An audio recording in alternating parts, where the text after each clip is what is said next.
Okay. Good morning. It's 8 o'clock, so we would like to convene.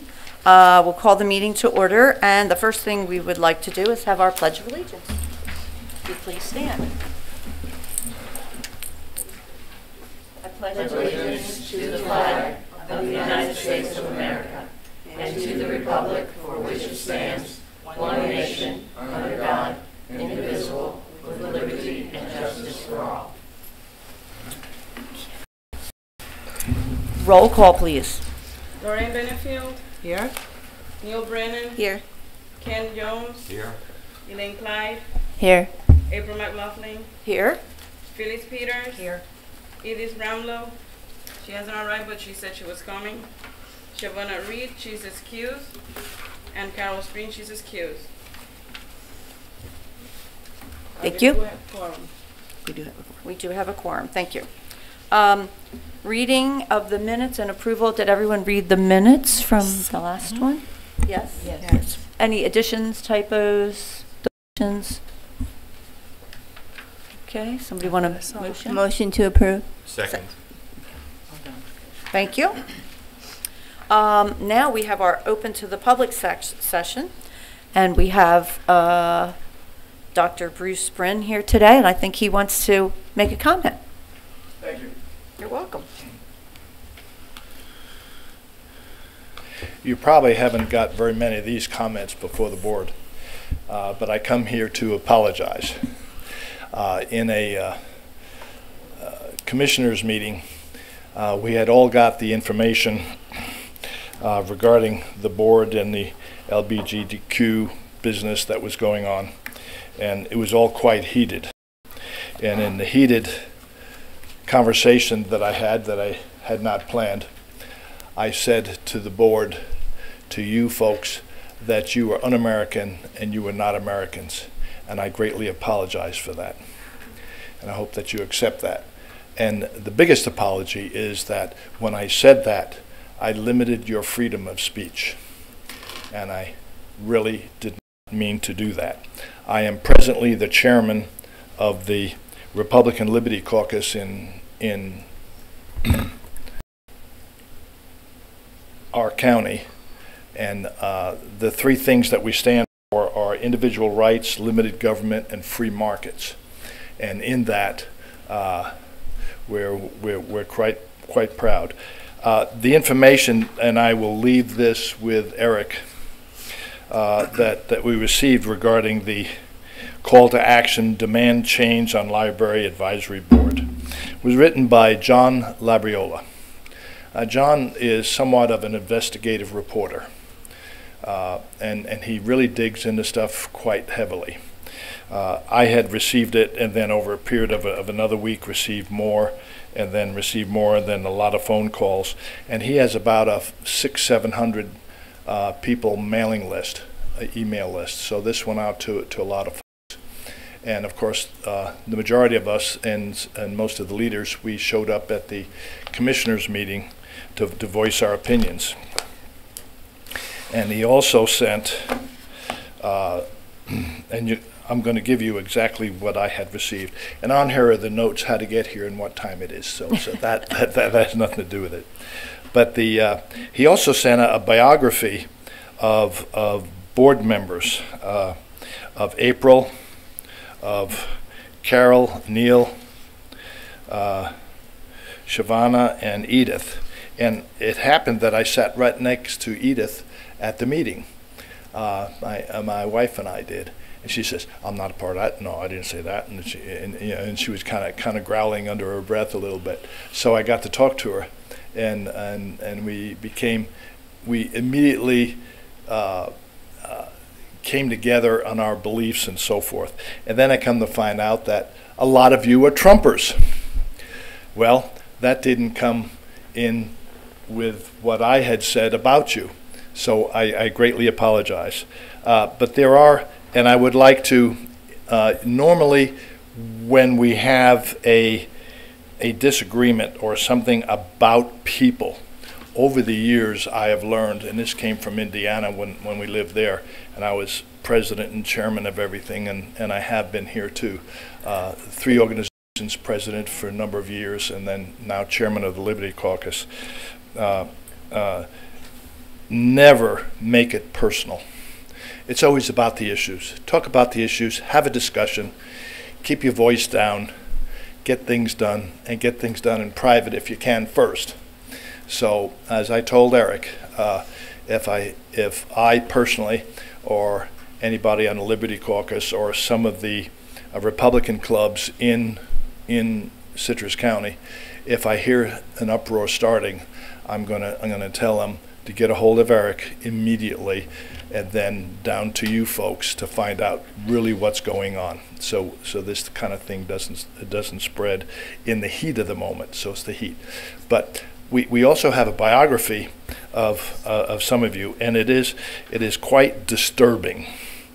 So when I leave this with Eric, he has, I'll give you my number. Would you write down my number? Each of you can write that down too, my phone number. 352, and you have to use that now because of Spectrum. So it's 352-503-2171. So when I leave this, it's quite disturbing about your backgrounds. Some are okay, but it's Neil's background, Carol's, April's, Edith's, and Shavana, who's not here right at the moment. So I'll just leave that with you, and I hope you accept my deepest apologies. And thank you. Thank you very much. Thank you for speaking today. Thank you, Bruce. Do we have anybody else that would like to speak this morning? Okay, then we will move on. The report of officers and standing working groups. So, I don't necessarily know that we have any working group at the moment, No, ma'am. other than Right. our regular business. No, we are actually working through different options for the previous Love Your Library campaigns and things. I think that we're still working through various options. We haven't. Yeah, that's, Our focuses have been elsewhere for the past few months, so we haven't actually had an opportunity to meet. right. But I think that, moving forward over the next couple of months, that'll give us a new opportunity to focus on that for what we want to do, and typically that's around February. And what are the different options we want to do around February. Right, so that's real basic. We haven't done anything with that. Okay, let's go to regular business. So, what we'd like to do today, everybody on the board got their library policy paperwork, and I think Eric is now going to guide us through that. Okay. So as we had mentioned. See how hard you're working. Yes. So at the last meeting, we talked about, we haven't reviewed policies in quite some time as a collective. In other words, take a look at all of them. There had been questions about a few of them, and certainly some of them hadn't been updated probably for a decade or more. And while they were effective at that time, they weren't necessarily, everybody hear me okay? Yep. They weren't necessarily where we need them. And also there was some valid points brought up about clarity, and so we addressed a few of those things. But in working with the county attorney, she thought it was best that we just go through them all and get them cleaned up, change some language where needed. And also, one of the bigger things that we did was, over the years, I've been director for 11 years, but the library system's been around, since basically 1987. So there's been policy manuals, procedure manuals. They tend to grow, and they don't often get, weeded out of the things that either shouldn't be there. So what we've done is I've reduced this down. You have 14 policies in front of you, and that's reduced down from what looked like more than 30 in the beginning, but so much of that was procedural functioning and things like that, internal operations type stuff that needs to be in an internal operations manual, procedure manual, not necessarily policies.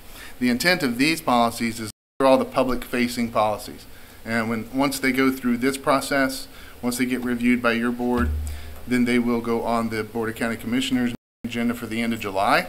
That's July 26th. That Tuesday. Because they're the ones that have to approve it to make it an official policies. And then once that's completed, then the final versions will go up on our website so that everybody has access to those. So starting simply, I know you all got your reading. We got them to you as soon as we can. All of these have been reviewed by staff. They've been reviewed by myself. They've been reviewed by the county attorney. Some of them are simple, and I'll kind of go through those quickly. And we've renumbered a lot of them. So just taking a look at the first one, Policy 01, which is library card registration. You'll notice down in the bottom right-hand corner, I've also noted that this is now called Policy 01. Previously had 7.04. So that just gives us a reference back from a historical purpose so that we can see where this was in that larger blended manual of procedures and policies and things like that. Important thing about library card registrations, you have to be 16 years or older to get a library card without a parental signature.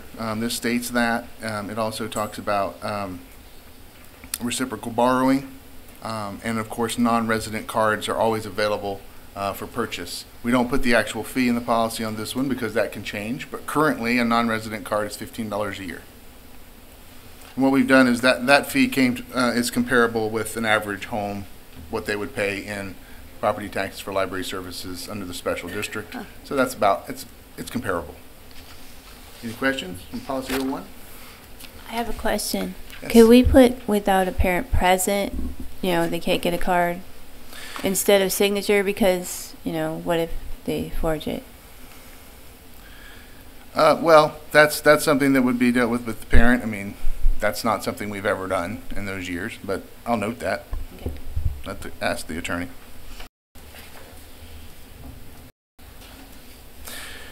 It typically doesn't work in the sense of we go into the schools for kindergarten every year.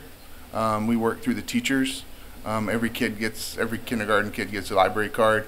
All of those are signed collectively, returned back to the teacher, and then returned back to us for registration and confirmation. So the parent has to sign it. Parent signs it. Mm-hmm. But that makes it difficult on the parent present sort of thing because we're doing hundreds at a time. But we work through the schools on that. All good? Good. Policy number 2, borrowing privileges. Borrowing privileges, this just states them. This is so that we have that for everyone. 14 days for most materials, 7 to 14 days for digital materials. I won't go through each detail or bulleted item. If anyone in the audience needs a copy of them, we did print some extras up there in case you're curious. This covers all the basic standard stuff. This didn't change that much. Talks about replacing a stolen library card, interlibrary loans, digital materials and how you can request them, and outstanding holds, how we handle overdue materials, overdue fines. We've never charged overdue fines in the history of the library. We were probably one of the fewer ones back in the 80s and 90s that didn't charge overdue fines, but that's actually become very prominent now, where a lot of libraries are reversing those because, and mainly it's the difficulty in collecting fines, the cost in collecting fines, and of course the lack of, there's no proven benefit that the fines help. Usually you just never see them again. But our policy is you can't just continue to check out materials. If you don't bring the book back or pay for the material if you lose it, then you can't use the library. So that has worked very well for us. And we still take donations. And donations, yes. We which do. seem to be It does. better. Donations work very well. Right. Okay. Any questions? No. Policy 03, library meeting spaces. And this basically talks primarily regarding our community rooms and our study rooms. For those of you that have been utilizing those, we have a new reservation system, so that's made that more accessible for folks to be able to self-register for their use.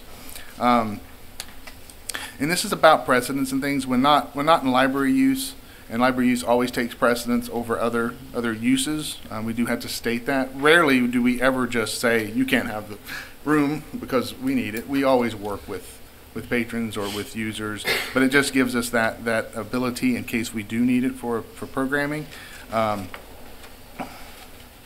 It also talks about how we're a public library, so all the programs and activities that are offered in the spaces in the library are open to everyone. In other words, you can't have a private meeting. You can't close the door and keep people out if you're meeting in the community room. It also talks about meeting spaces are reserved for up to 45 days in advance through the system. The library reserves the right to modify hours of accessibility, of course. And then just, who's responsible for setting up the rooms and those standard policies.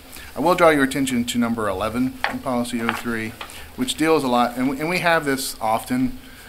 Businesses and other for-profit organizations, they can still reserve the rooms for general program information so long as they're not seeking to actively promote their individual enterprise, solicit clients, or develop follow-up contacts from participants. That does happen often.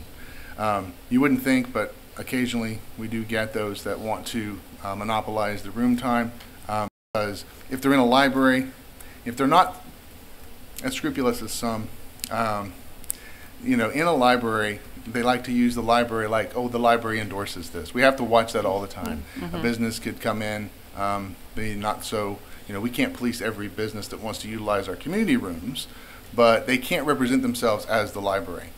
And they can't promote the program as being a library program. So we have to have some language in our policies that state that. And often we put the disclaimers on there for people so that they know. I like to use insurance, financial services, all of those types of companies are usually the ones that are wanting to do things in the library, which is fine as long as they say that they're utilizing, all they're doing is utilizing a room. It'd be no different than if they used one of the rooms at Parks and Recreation. Okay. Can't use the library's name to promote their business or service. Any questions on room policy? Policy 04, Children in the Library. This primarily deals with unattended children, but it does cover a couple of different areas. Parents, guardians, or caregivers are responsible for the children in their care while they are on library property. Often we talk about the fact that public libraries, we're a little different than a school. We're not in loco parentis. We don't have any control over who comes and goes inside the public library, so that's all important. It's about children 10 and younger, or those children of any age who, excuse me, I'll read this carefully because it can be important. Children age 10 and younger, those children of any age who have emotional, mental, or physical limitations that render direct supervision necessary must be accompanied continually by a parent or guardian or responsible adult caregiver. That's because staff can't always be around, and if they need extra care, there should be someone in their care while they're in the facilities. Children ages 12 and older may be unaccompanied, providing they are mature enough to stand alone, to stay alone and observe the library's code of conduct. And I think a parent or guardian or adult caregiver must be able to be reached at all times. Some examples of that, I like to use Coastal Region Library. It's right next to Crystal River Middle School, Crystal River Primary School, and Crystal River High School. So we have a lot of kids coming and going. But that would be where you could have a 12 or 13-year-old group of kids come in after school. They don't necessarily have to have a parent or caregiver with them while they're there, just like a park or any other public facility. But we need to be able to notify if there's an accident or something going on. Parents need to be reachable. When visiting the library without an adult, children under the age of 16 should have definite arrangements to be picked up prior to or closing time in emergencies. This is where oftentimes, busy parents can not realize we closed at 5 on Fridays. And so we have to make phone calls and make sure that there's always someone available to pick them up. If left unattended at closing, staff will first call a parent or guardian. We always try to make that connection first. But we do have to have it in the policy that if a parent or guardian cannot be reached or does not arrive within 15 minutes, and often we're much more forgiving than that, but we will have to notify law enforcement if we cannot get in touch with anyone. We do not leave anyone unattended. We have to wait, and that's always 2 staff members. Eric, would that have to do also with the library card that you have on file? You have on file when the parents sign it, there's a number on there to be reached? Yes. Okay. That's the number, okay. Yes, every library card has a contact number, and then of course we work with the child to find out who that parent or guardian is if it's changed. That's why Okay. we always let people know, especially parents and guardians, if you move or you change your numbers, to please update those records so that we have that current information. Okay, thanks. It doesn't happen a lot, but it does. And typically, it's an innocent mistake where, the kids went to the library and didn't tell mom the library closes at 5. And so we have to get in touch, and it takes them 15 or 20 minutes to get there to pick them up. Well, I But we think have to have that's, it in the policy so that it's stated, and we have a letter that we would give to parents or guardians when they come and pick the kids up, letting them know, you can't, here's our hours, you can't leave them here after hours or before hours unattended. good. Or without I think someone. that's generous to Yeah. call the parents first. Any other questions? Good. Okay. Policy number 5. Public internet and computer use. All public libraries, especially if you get grants or if you get E-rate funding through the federal government, you have to have internet and computer use policy. It's very important to have that. Just some of the highlights of that, it's important from a legal perspective, public access to computers. While we do have filters on all of our computers, there is no 100% guarantee things don't get through. They're constantly being updated, I would say daily at this point, not only from a filtering of inappropriate content, but also hackers, scammers, all that sort of stuff is always accessible in a public network.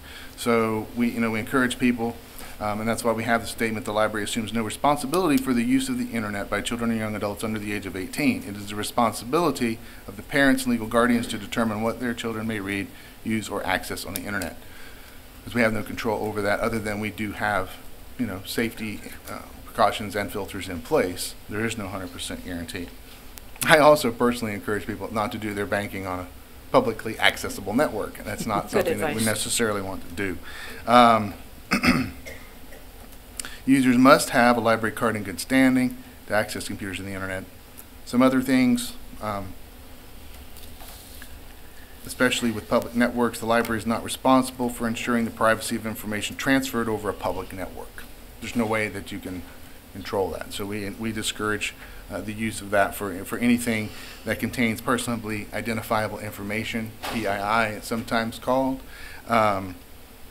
because there's no way to guarantee in a public network. And of course, we have a few bulleted rules of things you're not allowed to do while you're on the computer that will get you asked to leave if you do those sorts of things. Of course, respecting the laws and all of the appropriate things for that. And of course, library staff have the authority to terminate a user's access if they're not being according to the behavior policy, or if they're breaking the law or anything else. They can be asked to leave. And of course, repeated violations or even a single egregious violation could result in being permanently removed. That's rare, but it has happened over the years. Eric, do we have a time limitation that people For are use? like? Yes. Typically, but I mean, we do have time limitations. Most of the time limitations were centered around accessibility of equipment. It's an hour-long session, 3 sessions a day, but rarely does anyone. We do have a few people that like to camp out from time to time. If there's computers available and no one is waiting, it's a discretionary thing whether they can do that. If they're well behaved and they're not doing anything and they're just working on the computer or working on, we have people using all kinds of the computers for everything, from test proctoring to research to just hanging out, and they don't have anything else to do. Genealogy. Whatever they'd like to do. So it just depends, but as long as they're behaving, not doing anything against policy or any of those things, and there's computers available. And then more recently, with so many people buying and purchasing their own devices, it's the Wi-Fi network that's getting more access than even the in-house computers.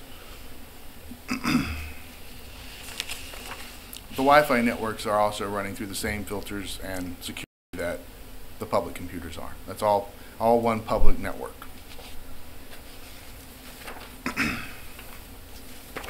So, Eric, when you say that, so anyone that's using their own device Mhm. in the parking lot, Yep. you would suggest that since they're using a public network, they not do their banking, even though Correct. it's on their own device? I would not suggest that. Okay. Because you're on a public network.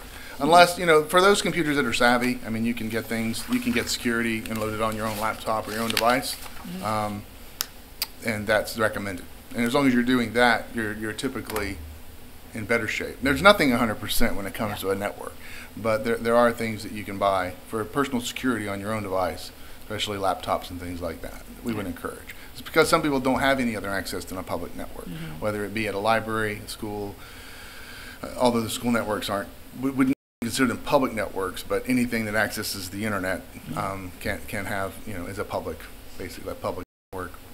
But then also, you know, airports, restaurants, all those sorts of things, when you're using those devices in those places, you should always make sure you have adequate security on your device to protect you from someone hacking into your device and stealing all of your information.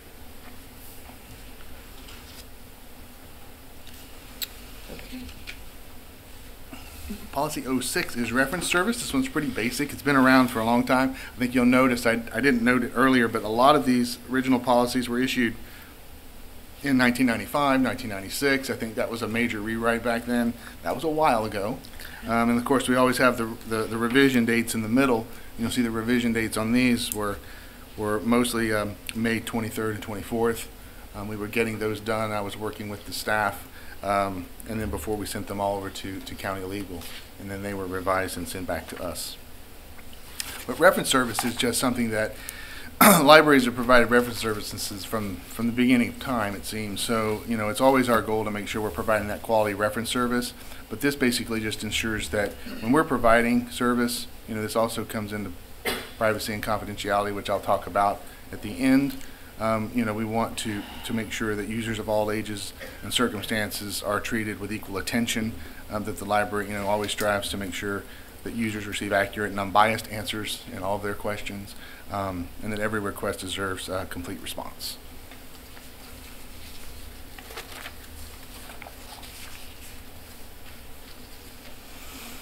Policy 7 deals with one of the small but could be growing elements in one of the services, which is homebound library services.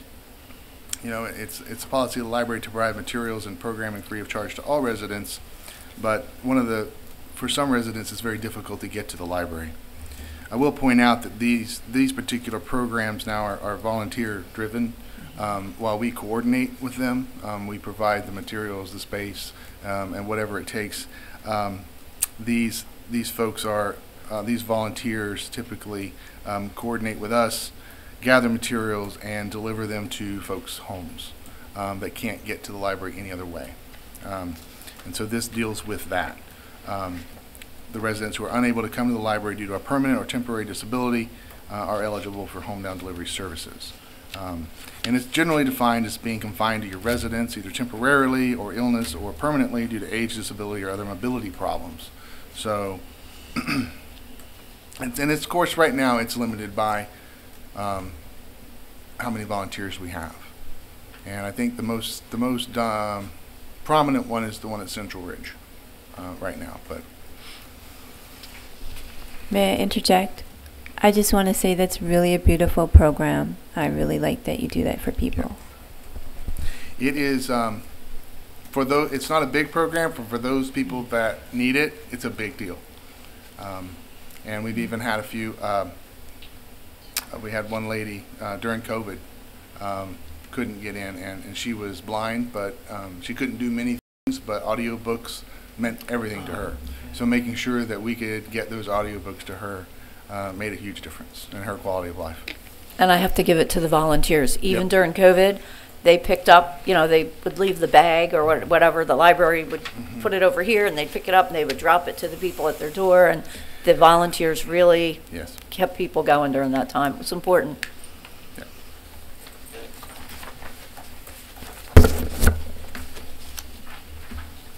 And we will still do curbside service if Oh, needed. And that's we have a something else, card yeah. that points that out Tuesdays and Thursdays. If you call ahead, we will still do that. In this community, that's something that we always will continue to have to offer. That's important also. It's important. Good program. Mm-hmm. Policy 08, that's test proctoring.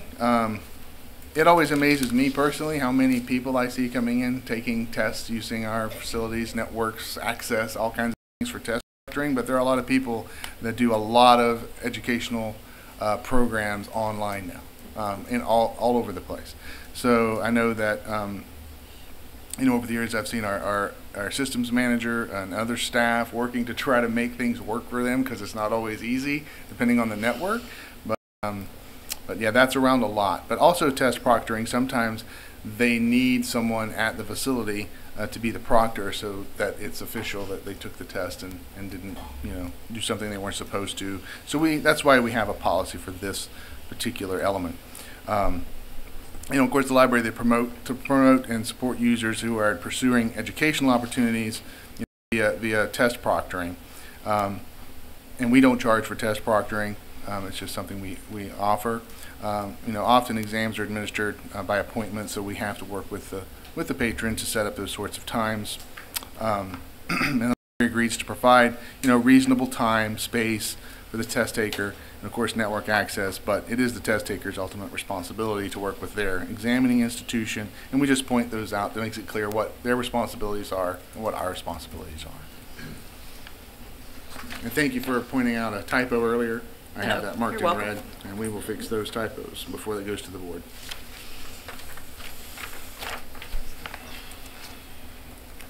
Similarly, policy 09 is interlibrary loan. That's just materials in a nutshell. Interlibrary loan are any materials that we do not own as part of our collection in Citrus County, but we partner with libraries mostly around the state, but we do other states, depending on who's willing to lend it to us. Through that service, we will try to obtain that material for you if we don't have it or can't buy it, but if another library owns it and is willing to lend it to us as an institution, we'll borrow it for you. And this just lays out the parameters of that program. Because believe it or not, we do have some folks that if we didn't put parameters up, they would request all kinds of materials, the volume that we wouldn't be able to support. Right. So we do have limits on it so that we can actually sustain the program.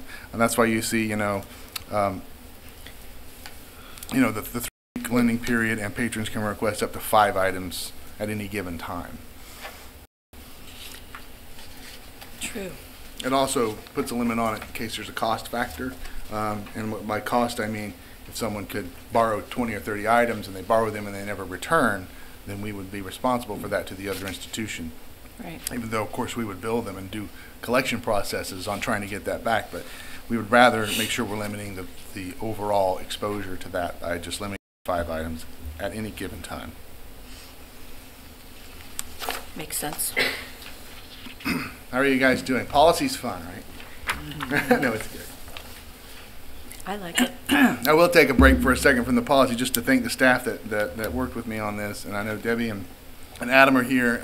We worked through those quite a bit in updating the language and taking things out. And then, of course, Denise Lynn, the attorney, who's been working on these. So we're almost there. We're at policy number 10. And just to comment, you worked on it at the library, then it goes to the county attorney, she reviews it and sends it back to you. Yeah, she's already reviewed them and that's sent what them we back have. to me. Okay. And then I implemented her changes. She had a few minor changes here and there, a couple of wording changes to make sure that we're all fully legal and everything is appropriate. So Okay, this is the version that she has already reviewed. And then she will probably even review it again before it goes. She'll take any input from you guys, but before it goes to the BOCC in July.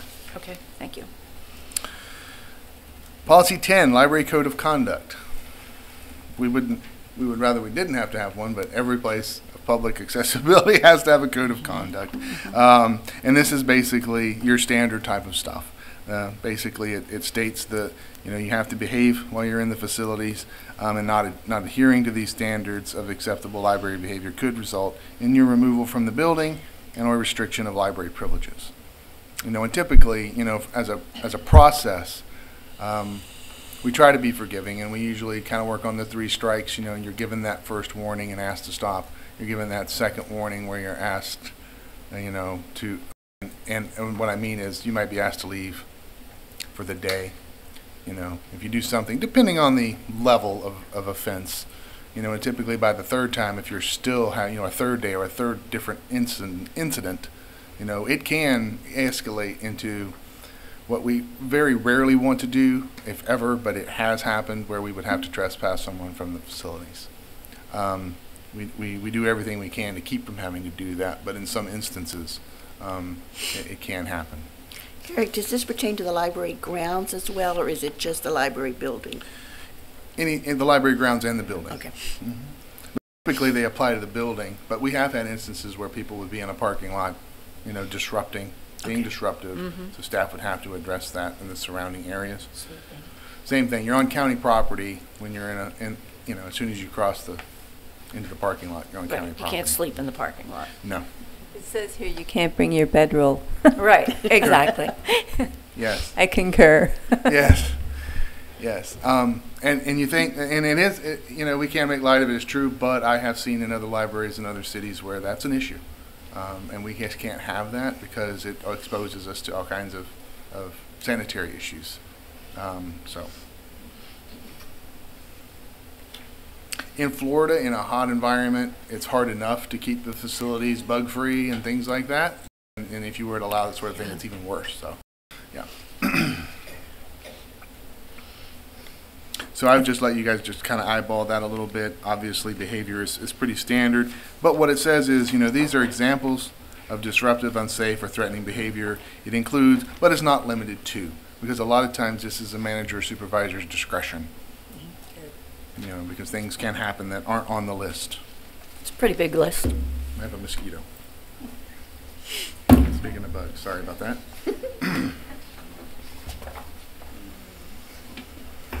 And of course, there is a reference down at the bottom. It says AR. AR just stands for Administrative Regulation. And so there is a county administrative regulation that deals with animals in public buildings. Obviously, we allow service dogs. That's standard across all county buildings, and that's what that administrative regulation deals with. It does say that. Okay. C11, petitioning guidelines. We have to have this in place. This was put in place back in 2013. I actually was involved in putting that in place back in 2013. It's been revised slightly a couple of times. This one's actually been before legal multiple times because what folks don't realize is the public sidewalks and the entrances of public libraries are a traditional public forum. They're subject to reasonable time, place, and manner restrictions, but we can't deny people that public forum. Same thing with a lot of other public buildings. I mean, if you go to courthouses and other public squares, you will see people with petitions or signing people up, or they're wanting to wave a flag, or whatever it is they're doing with a sign. Those sorts of things, as long as they're not infringing on people's access to the building, accosting them in any way, and interrupting them, not creating a major disruption, then they are allowed to do that. It's considered a public square. Once they cross that threshold, though, into the building, that's different. You can't do that. You can't campaign, solicit, do those types of things inside the building. You have to be outside. And the sidewalks come right up to the doors, so that's considered that public square. And this is that's what's defined here, that is the public square. So we had to lay out some guidelines for the policy of what is allowed, and we do put that in there, like one self-provided table. I mean, that sounds funny, but we've actually had to do that because at one point in time someone tried to take the library table out of the library and put it out in front of the building to use for their petitions and things, and we just said, no, you can bring one thing. Otherwise, and if you don't specify one, you'll have people setting up camp out in the front of the building. So we have to be very specific on some of those things. And we're there. Patrons can't be harassed or pursued beyond a simple request. Petitioners are given, warnings if they start, if we get any complaints about harassment and those sorts of things.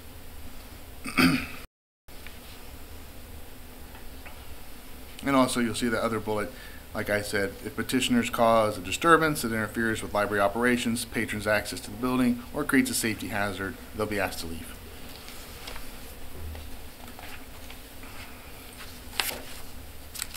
And of course, the last one, allowing petitioners on library property in no way indicates an endorsement by the library or Citrus County.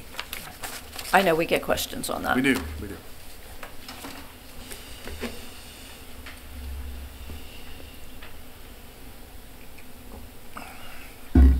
Policy 12 is one of our larger ones. I think it is the largest one because it kind of gets to the core of all of what we do and the stuff that we purchase and provide. Policy 12 is our collection development policy.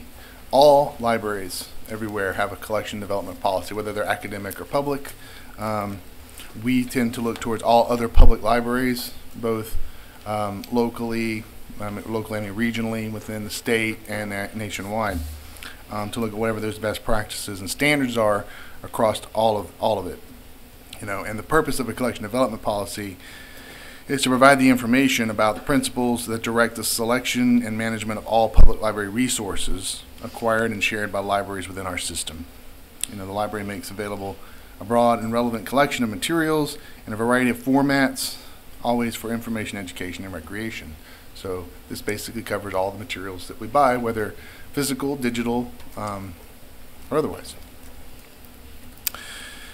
This talks about the public's right to free access to a diverse and balanced spectrum of reading, listening, and viewing materials in a variety of current and emerging formats. That's in there because if we say any one specific format, technology changes fast. There'll be some new type of format that we're needing to add.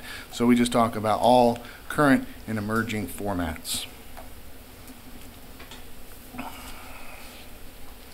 You know, in keeping with the professional standards and best practices of all public libraries, we adopt the following supporting documents.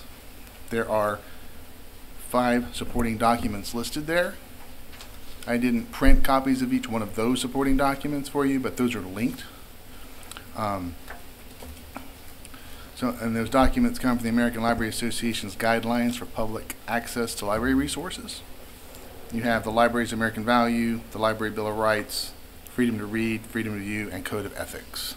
If you have any questions about any of those. Yes, I think we should refer to using this Florida Code of Ethics because we're, you know, under the government's. Yeah, I think the state of Florida Code of Ethics we're already under that as a government county entity. And the USA Bill of Rights and not a Bill of Rights from a non-governmental organization. Right.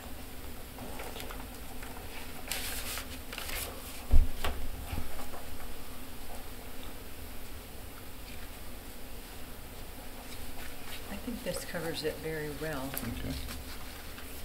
Gets us. Taking a note. Yeah, just to clarify, those while it's called that, it has no governing authority. It is just a statement, and it's called that because it lists different elements that are foundational. I think that was, if I'm right, that document was originally created in 1939, and it's been modified a few times over the years, but not too many.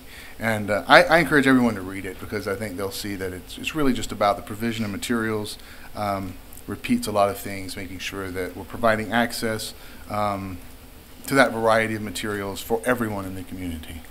And I did read it, and it does say in there it's the guide to ethical decision making, and it is the guide to that. I did read it, and I think it covers that pretty well. Yeah. I didn't have any exception with what it said. And I think ethics, you know, that generally for those that want, and then of course we can provide links to all of these.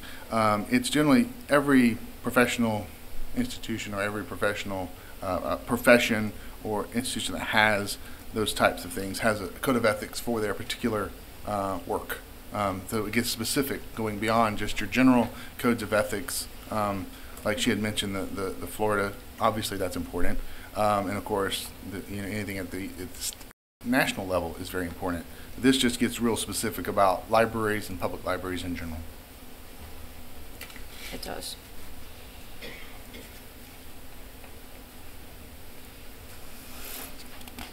Underneath the philosophy, this is kind of philosophy of our collection development.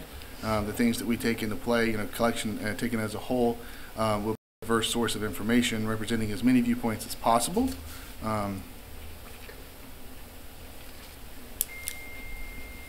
And I think that's the only limitation I think there is funding. I mean, we try to cover all viewpoints, all areas, with all the materials we buy.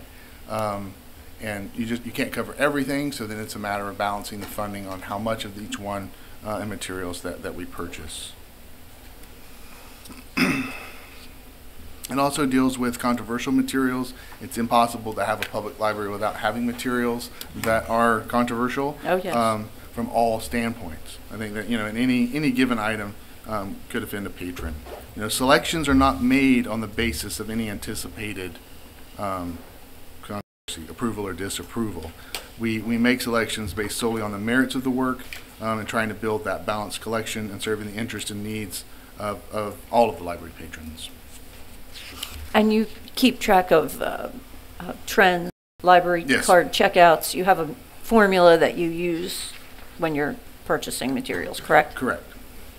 And I'll cover those in just a minute. There's some other things. I think it's important to note, we value parents' input a lot. I mean, it's all about parental choice. That's something that libraries do, and that's what we put in there. Parents and legal guardians have the right and responsibility to guide and direct the reading, listening, and viewing choices of their own minor children and only their children. So no other parent in a building can tell another parent's child what to do. It's up to that individual parent or guardian. Good.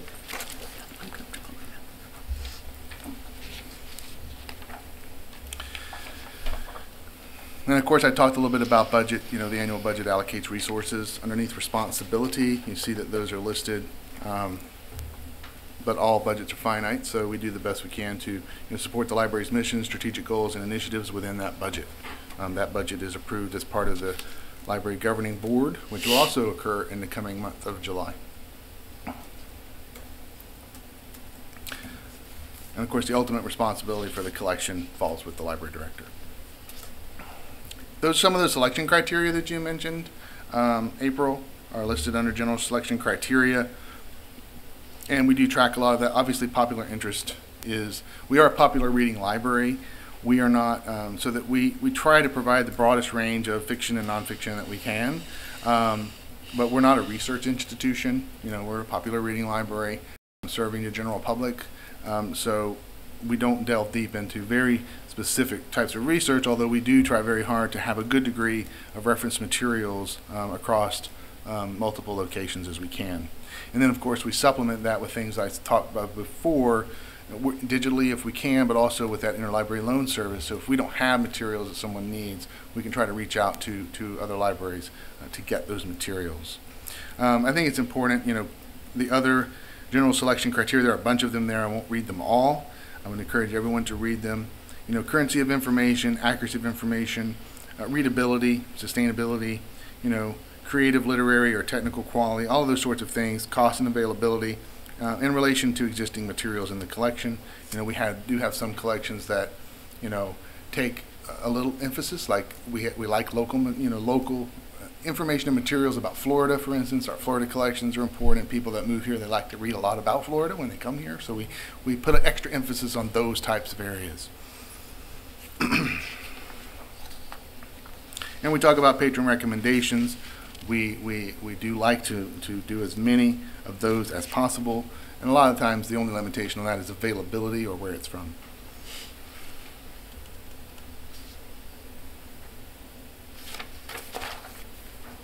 Collection evaluation is on the next page of Policy 12, and that's just how do we keep the collection. It's constantly changing.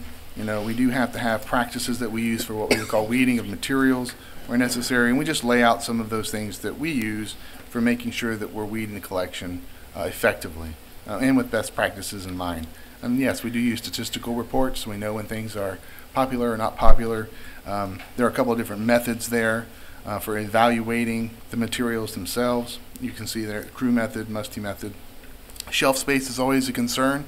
Our facilities have limited space, so we're always looking to make sure that we're providing the most we can within that limited space. And then over time, that's why things like number of copies in a collection, that's going to vary. When something's a bestseller and it's popular fiction, you're going to have a lot more copies of it than you're going to have 5 years from now. And so you weed those out. And of course, condition always comes into play. And we're constantly evaluating number of copies, existence of newer and better material on a subject, budgetary constraints, and availability. Some stuff goes out of print. That's just difficult to replace. Right. And if there's not a demand for it, we won't spend a lot of time trying to replace it if there's not a call to do so. And of course, donations, we have to address donations. We get a ton of donations.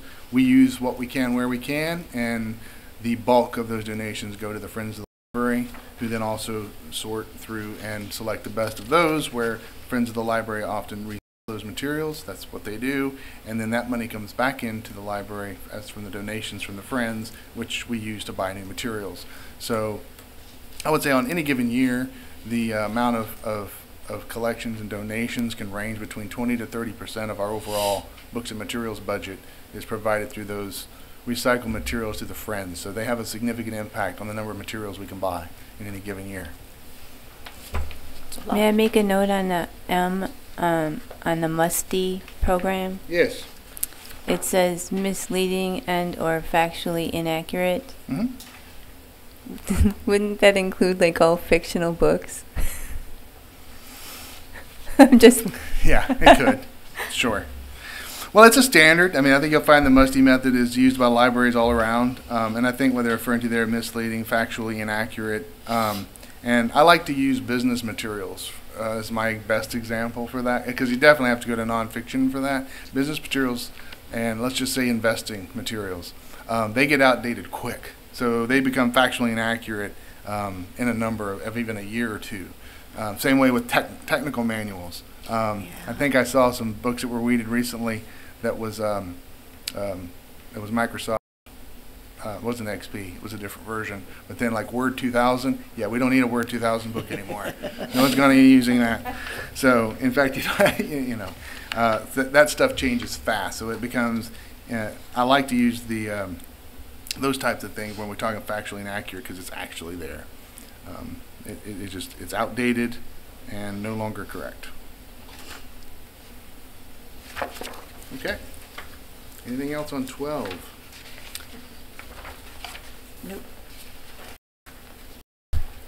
Policy 13, reconsideration of library resources.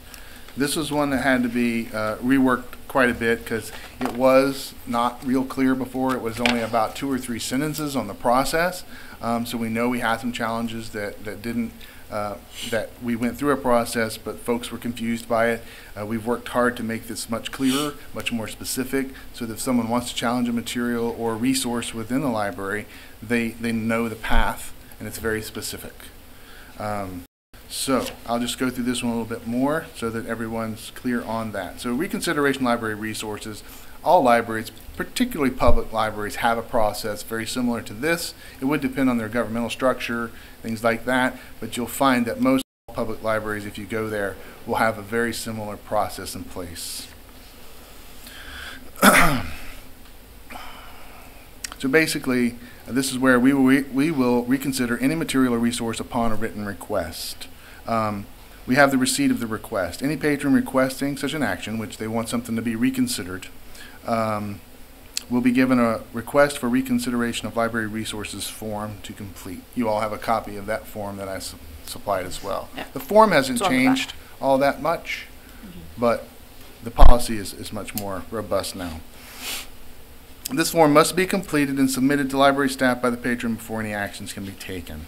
The completed form will then be forwarded to the library region manager. I have 2 of them in the room with me today. Within 1 working day of the receipt by staff, so that there's no time wasted, so that if there is a concern about a material or a resource, that we know about it right away. Region manager will then review that request of the material or resource and will consult with the staff that were taking the request and the patron if they're there. And that's always a good thing. We like to consult with the patron to know their specific request. And then they will forward a copy of it to the library director. At that point, you'll see a formal staff review and response. The library director will appoint a committee composed of at least 3 professional library staff to review the challenged material in light of the criteria set out in the collection development policy that I just covered. This committee will then formulate a written recommendation responding to the patron's request and will forward this recommendation to the library director within 3 weeks of the committee appointments. We have a timeline. It does take time, especially if it's a large book or material that they have to read through to address that. So within 3 weeks, they'll be providing that feedback back to me, and within 1 week of receiving the committee's recommendation, the library director will prepare a final written response. that response will be forwarded to the patron, to the Director of Community Services, and to the Chair of the Library Advisory Board. Often, in the few cases that we've had, that often solves, there's a recommendation there, and it usually solves the issue. If it doesn't, though, there's the appeal to the Library Advisory Board for their recommendation. If a patron wishes to pursue the matter further, the next step is to contact the Library Administrative Office to request a hearing at a regularly scheduled advisory board meeting. That would be one of these meetings here. The county administrator and the county attorney will be informed of the appeal. At that time, the preparing agenda, all the members of the Library Advisory Board will be in receipt of the copies of the reconsideration form, the staff committee report, the library director's written response, and a copy of the material or resource being reviewed. And what I note here is, again, if it's a very large book and we only have so many copies of it, it may take a while. There are 9 members on the Library Advisory Board. We'll do everything we can to provide multiple copies of that particular thing. But we would certainly have to have a reasonable amount of time for everyone to have an opportunity to review it before you came together and had a meeting to discuss the material. But we, of course, make every attempt to keep that process as timely as possible. Then the Library Advisory Board would set a time on their agenda for comments from the patron submitting the request, as well as public comment. After public deliberation by this board and its members in consideration of the materials and public comment, the Library Advisory Board would issue its recommendation. That recommendation would be to me and county staff, and that would be back also to the patron. And typically that's where those things are resolved. The library director would advise the county administrator of the recommendation, and I would provide any additional documentation along with everything from those hearings as needed in the event that the patron want to pursue additional remedy through the Board of County Commissioners. May I ask a question, please? Oh, yes. Do we have any, requests for reconsideration very often? No. Good. We can go sometimes years without those requests. Often some of them are simple, like in other words, a manager can handle the request right at the branch level. I like to give the example of occasionally a book, let's just say a book is in a children's area that parent or guardian feels that book is a little too mature for that area. Staff will often read through that material, and if they agree, we would simply recatalog that book to either a young adult area or adult area if that was appropriate. Those things happen occasionally. It doesn't rise to the level of needing to have the form filled out. Excellent. Thank you. Oh, you're welcome. Going back to the very beginning of this, Yes. how are the patrons made aware that this request is available? Is there, do we sometimes, how do we let them know? That conversation usually with a supervisor manager, and we're also going to be able to use this document now once approved. Training staff. Okay. And I do think that if there was an area of weakness, we don't often train on this process, which we will now do once this is formalized.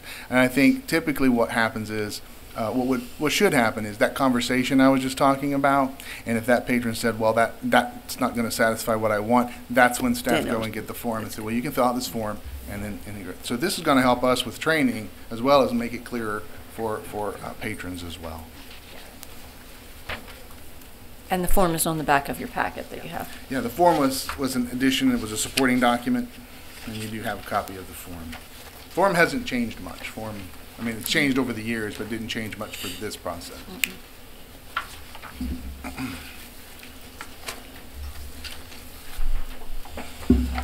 Okay.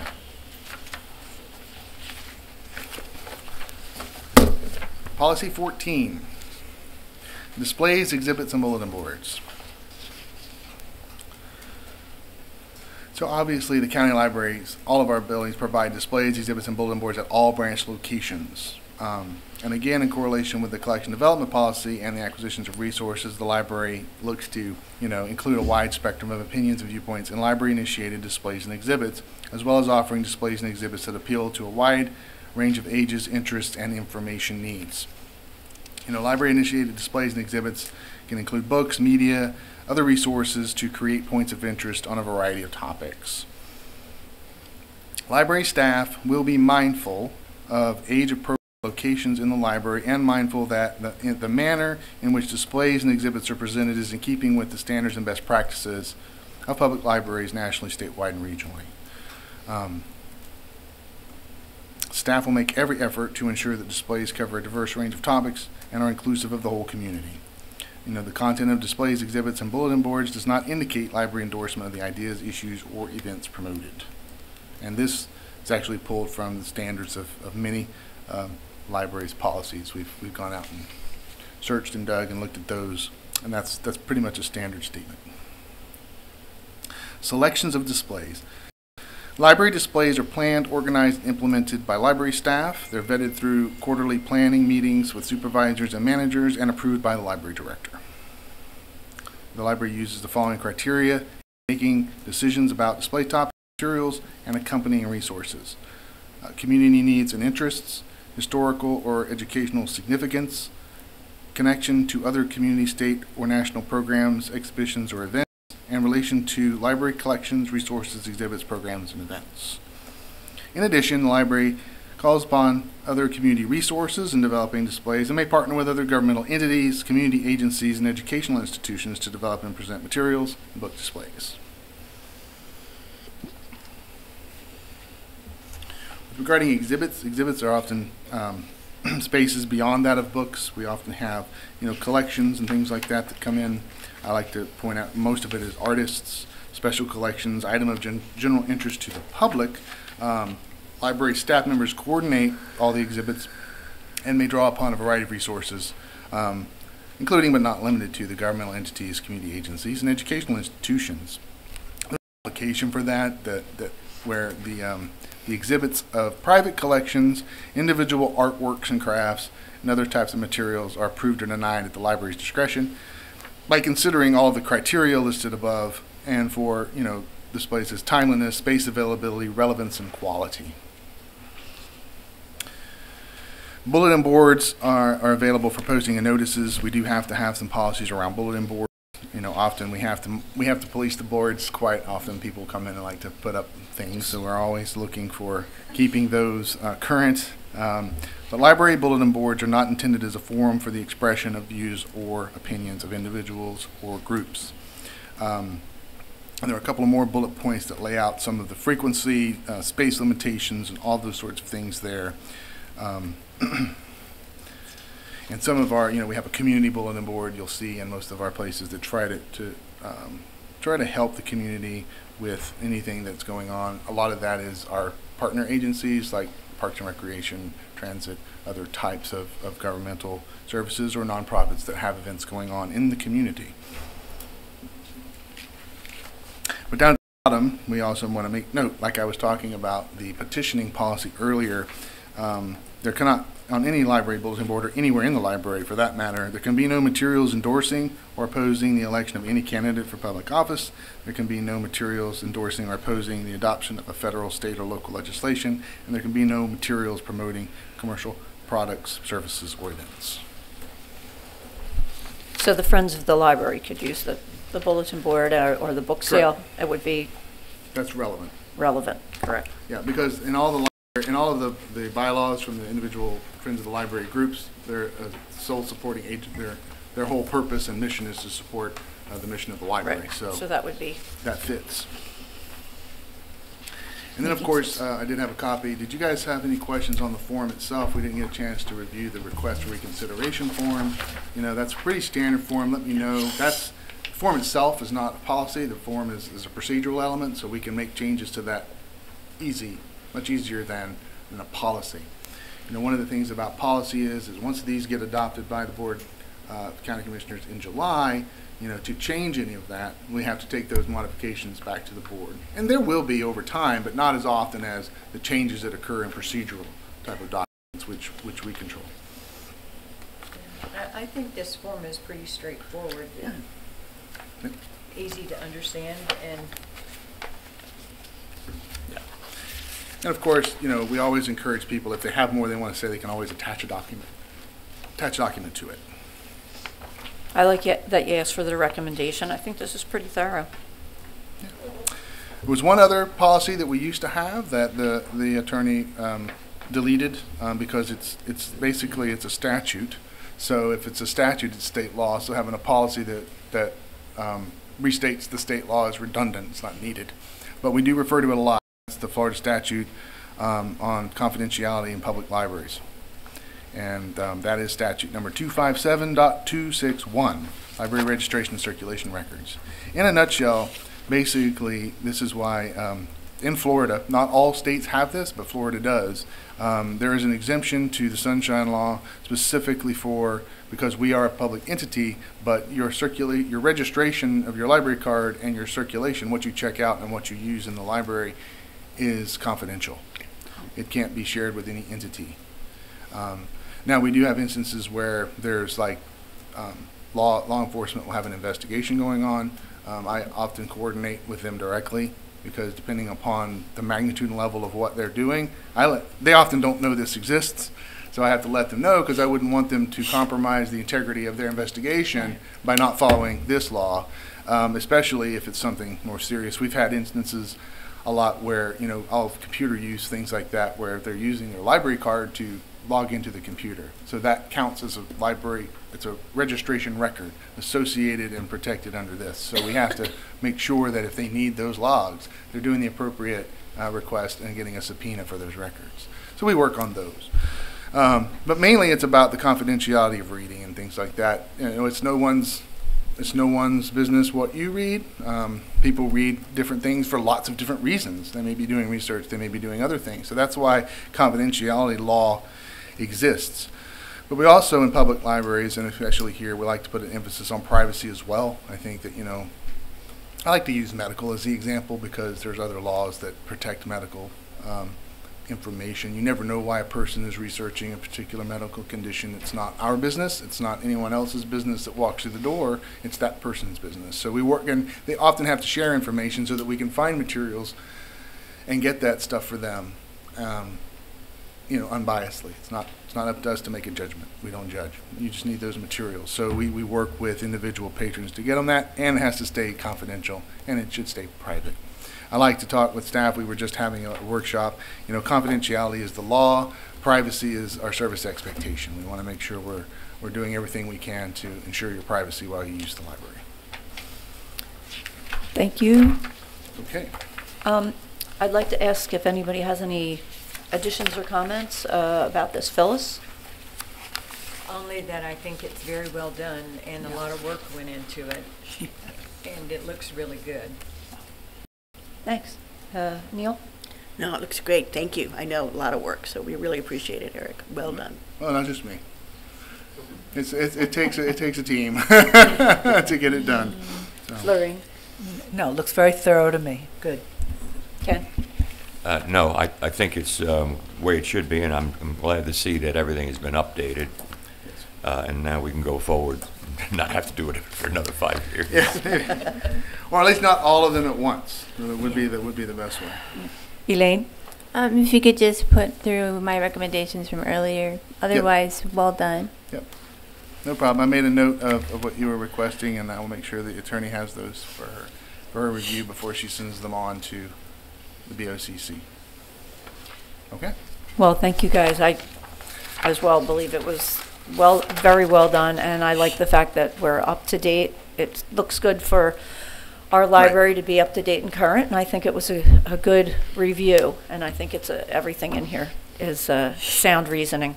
Well, it's a good starting point to get things back in updated, so we have a good fresh start from here moving forward. So I like that.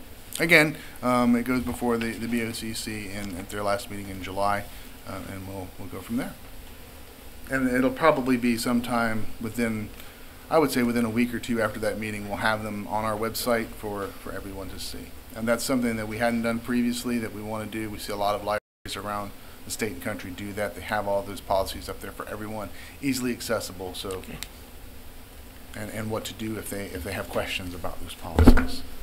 All right. Thank you.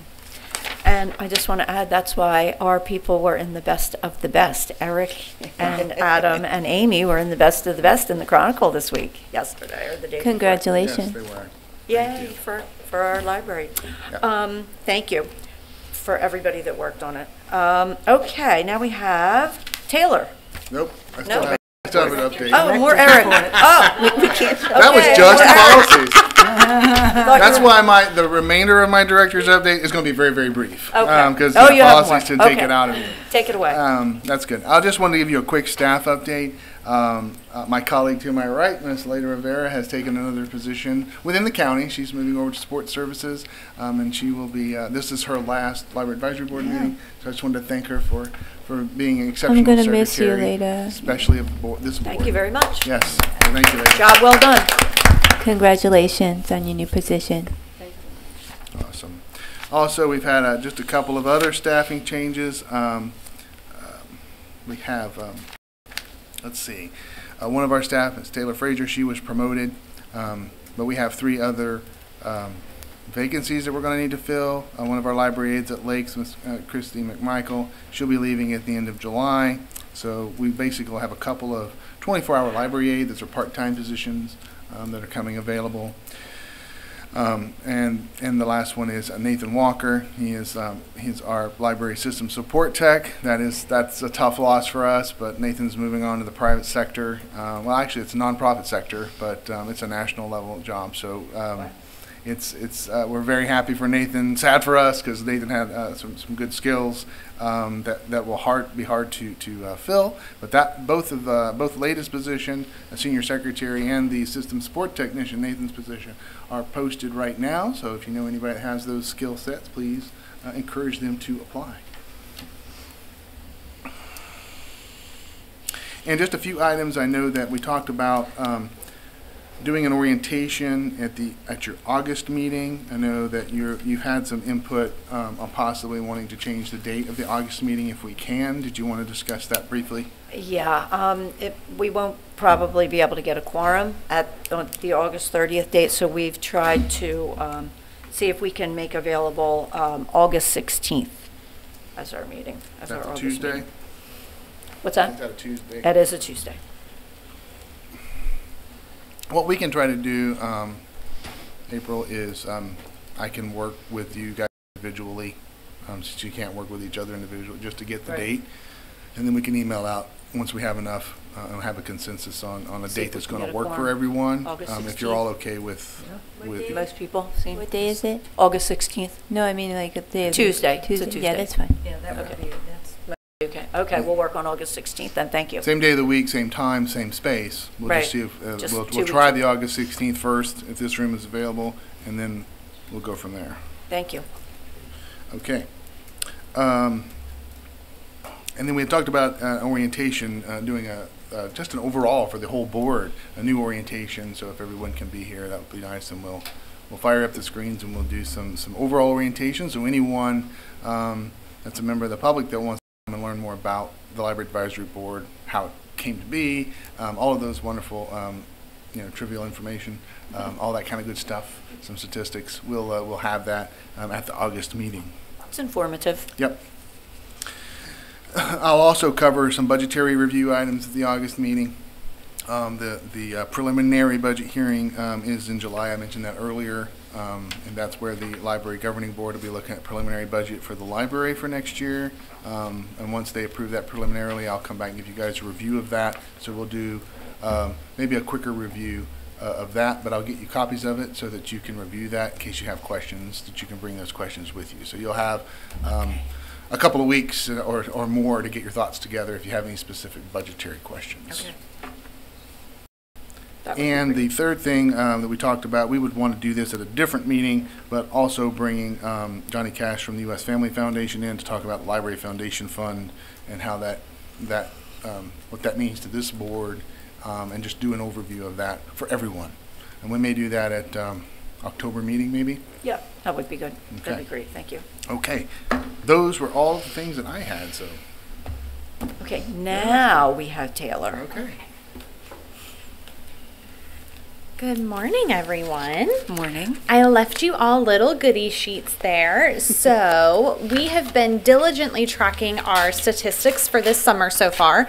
As we spoke at the last meeting, our summer program kicked off on June 1st at all 5 of our locations. And so that first little blurb of numbers there at the top for you kind of gives a little snapshot of what happened in those first 2 hours of our kickoff program. So from 10 to noon at our 5 locations, we had over 1,000 items checked out, which is very high for 2 hours. Wow. We had 114 new Beanstack registrations. And so as we had mentioned at the last meeting, Beanstack is the new piece of technology that we have for our patrons to utilize to track their reading. So it's a reading tracking app. And so you can use it either on the application on your phone or an iPad or a device, or you can use a desktop variation of it if you're not a fan of devices. And so 114 kiddos signed up to participate in summer reading through Beanstack that day. We made 67 new library cards and renewed 31 cards. And we had 461 people visit our libraries that day. I had the pleasure to be at our Lakes Region Library in Inverness. I went because one of our supervisors there, Ryan, had, well, you may have seen it. He looked like a rainbow fish. Someone, a friend of his, found a suit, like a full suit, jacket, pants, tie, the whole 9 yards.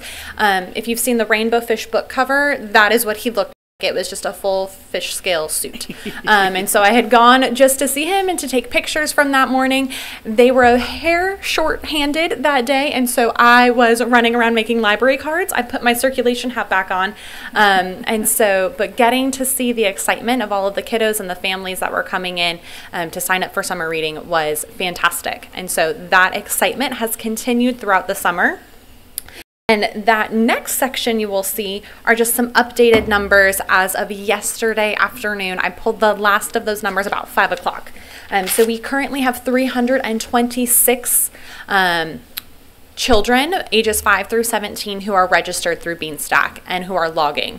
And then we have a adult challenge that is running, so that's anyone who's 18 and up. So if you're not participating in summer reading, you are more than welcome to as well. And so there's 87 adults who are registered for that one. Total, our youth have already logged 93,500 minutes this summer, which is a number that we have not ever really had access to know how much they're reading in minutes. We've had the number of titles, we've known some of the books that have been popular, how many kids are participating to win the bike in the past. Having that number and seeing how many minutes they are logging and reading is amazing. The adults have logged 24,554 minutes. So they're working their way up. They're not as quick at reading, I don't think, as those kiddos, but the kids registered far outnumber the adults at this point. So we'll that's a little bit of a break there. And then we do have a few other additional challenges that are running at this moment in time. We have a genre challenge, which is just there to expand your horizons. So you may be a history reader by default, but if you are interested in expanding what your topics of interest could be, there's sci-fi options, fantasy, all sorts of different things that are listed there in your genre challenge. And then I do believe you have a free choice book. So you can choose whatever your default genre is there. But total, we've had 220,000 minutes logged. And so as a quick little reminder, Beanstack launched at the beginning of May. It was a very soft launch for us. We weren't really pushing it a lot. We were really kind of just gearing up to get us ready for summer reading this past month. And so we've seen a huge influx of new readers coming in to log their reading. And so we are excited to see where the Beanstack statistics can take us in the future. You'll also see that we've had 23,454 materials checked out. We've had over 17,000, almost 18,000 people visit us this month in June. Yes, those are the same faces our library staff have been making at the desk. They are running around like crazy people trying to help our patrons. And all of those kids, kids like multiply the number of patrons. So you think you're helping like one family with 3 kids. It's really like helping 6 kids because they just are everywhere all of the time. So our staff are doing a fantastic job helping them out. And then the number that is here for new library cards is 690. 8. However, we knew that we would probably make a couple of cards in those last few hours between 5 and 7. And so Vicky, our digital services librarian, actually sent me a quick message this morning and said that we are officially at 702 new library cards for the month of June, which is a fantastic number for us. On average, we can do anywhere between 460 and 550 new library cards in a month. And that fluctuates depending on if we have outreach events or different things happening. The month of June, we have not done an outreach event, so we did one, but we had a very small number of cards that were made. Nothing that would adjust the number like this. So we are very, very excited to see so many new card holders, and we have renewed more than 500 cards. So it is a large number of people coming in and using our libraries, and we look forward to how many more will be coming in the next few months as school starts soon. And then the last number we have here, and Adam will talk a little bit more about our seed libraries soon, but we have had 1,271 seed packets checked out in like 2 months. So it has been a very successful venture so far. So that is kind of our snapshot of our summer at this point in time. We have really expanded our programming back out to our 10 through 13-year-olds and really trying to pull in our tween ages. We have a number of teen volunteers who are helping this summer, who are in getting community service hours for scholarships and things for school. And so we are just thrilled with the response. The 2 summers, we've had to modify and do some reduced programming as a result of COVID, but we are back in full strength this summer, and the community is showing up and supporting it. So we are thrilled. Looking, nope, I won't do that one yet. Also happening this summer, if you have come to our Central Ridge locations or our Homosassa location, anytime on Wednesdays at about 4:30, you will see that there are tents and volunteers with Citrus County Blessings there. So Citrus County Blessings, for those of you who don't know, they run the feeding program for to fight weekend hunger for our students in our schools. And so they work with students who are on free and reduced lunch throughout the school year to ensure that they have food on the weekends.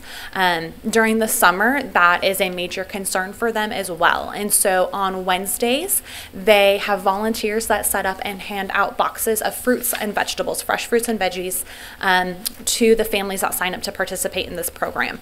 Last I heard, they had more than 400 families signed up to receive these fruits and veggies over the summer. And so these volunteers come and they set up from 5 to 6:30 on Wednesdays at 8 locations. 2 of our library branches serve as 2 of the 8 locations for these summer feeding sites, and they hand out boxes of food to anyone who comes through and who's already signed up. And then if they have any extras, they do travel with a couple of extra boxes just in case. We do have some families that will, who if they are there, they will also pick up food even if they are not signed up with the program. So we are thrilled to continue our partnership with Blessings, and they have done summer feed sites for the last couple of years at either 1 or 2 locations, depending on where their needs are throughout the county. So that is just a partnership that makes our hearts very happy. Also, we ask that you drive slowly through the parking lots because there's kids and families in addition. And if you come to Central Ridge, they do kind of block the book drop, but their volunteers are well trained. They just take the books from the patrons and return them into the outdoor book drop, so they are great helpers there. We love getting to work with Blessings as one of our most well-loved nonprofits in the county. And then looking ahead, we do slow down a little. In August, we kind of have to regroup ourselves from summer reading, and then we gear back up for library card sign-up month in September. And so at your August meeting, I will have more solidified plans for you with what is happening for our different promotions and campaigns for that month. But as Eric alluded earlier, we will be headed back into the schools this year to work with our kindergarten classes. And so one thing that we do is we put together packets and special library card applications, and we send those to every kindergarten classroom in the county, both public and private schools. And so that usually ranges between 16 to 17 schools with anywhere from 3 to 6 or 7 packets, depending on what kindergarten numbers look like at that school. And so we can have anywhere, I want to say 300 to 400 students that we reach. It could be more, it just depends on the numbers for that year. And so we get those library card applications out through the kindergarten classrooms, and then the parents have the opportunity to fill out the application, return it to the teacher. Our librarians go back and pick up those applications on a designated date from the schools, and then our staff at the desk work furiously with very quick fingers to process all of those card applications in a very timely manner so that we can get those library cards back to the schools, deliver to those students. And so last year we did kindergarten and first grade classrooms because the year before we were not able to get into the schools to do kindergarten library card sign up month. So we worked with our partner at Subway to double the number of rewards giveaway cards that we give out in addition to the new library cards. And we did more than 700 new library cards for kindergarten and first grade students last year. So we are thrilled to be working through that program once again and getting that up and running to our schools. I think that covers everything. I tried to keep it short today, knowing that you had all of those policies to go through, but. What's your wind up, end game, closing program for the summer program? We do have a closing program, so we're not doing a large scale program this year. It is more of a branch to branch celebration of reading and what has been accomplished during the summer. And so that is on July the 20th, which is also a Wednesday, and all locations will be doing a closing celebration, and that will be happening at 10 o'clock. That is also where we will announce the winners of our prizes. So any of our kiddos who are logging their reading in Beanstack have access to be able to earn virtual tickets based on the number of minutes they've read. If they go to a program and they get the secret password, if they check out an ocean-themed book, they can also get the secret password and unlock some extra tickets, and do just some different activities and things that keep them involved in our libraries. And so they can earn up to 10 tickets to choose to either go into a summer fun basket, which has games and different activities for families to be able to do, to enter to win a family basket, which has Legos, also different activities, just some variety for them. And then we also have a total of 10 kayak trips that were donated by Hunter Springs Kayak and Crystal River. And so those kayak trips are for that child and a parent or guardian to go with them.